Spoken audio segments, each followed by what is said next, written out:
ગુણભાઈ અત્યારે ઘણા કવિઓ ઇશ્ક માથે શરાબ માથે કવિતાઓ કરે છે, પણ એક સત્ય ઘટના છે. મહારાણા પ્રતાપની 6ઠી પેઢીના વારસ રાણા રાજસિંહના બેવાડની ભોમ માથે રાત તપી રહ્યા છે. એમાં બરોબર હુરજને ઉગવું, આ બાજુ કાડા કટકતા ગઢના દરવાજા ખુલ્યા અને આખો રસાળો ફરાડાક ફરાડાક ફરાડાક ફરાડાક બહાર નીકળો. કવિ સામે મળે છે. જય માતાજી રીસા, જય માતાજી. કઈ બાજુ? કે ઔરંગઝેબ આરે દિલ્હી સમાધાન કરવા માટે જઈ રહ્યા છે. અને એ વખતે ઘોડાની લગામ પકડી રાણા રાજસિંહના ઘોડાની, અને કવિ કીધું કે હે રાણા રાજસિંહ, અજો સૂર જળ હળે, અજો પ્રજળે હુતાસણ, અને અજો ગંગ ખળ હળે, અજો સાબ નિદ્રાસણ. હજી ઈ સૂરજ તપી રહ્યો છે, હજી ઈ જ ધરતી ફળ ફૂલ આપી રહી છે, અને હજી ઈ જ ગંગાજી ખળ હળી રહ્યા છે, અને હજી જ અગ્નિ પ્રજ્વલિત છે.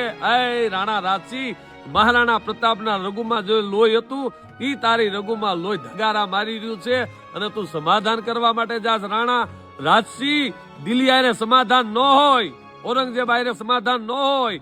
અને એટલું જ્યાં કીધું ને, ઘોડા પાછા વળી ગયા. ગોવિંદભાઈ, કવિ એને કહેવાય જે રાષ્ટ્રની અને ધર્મની ભાન કરાવે સમાજને, એને કવિ કહેવાય.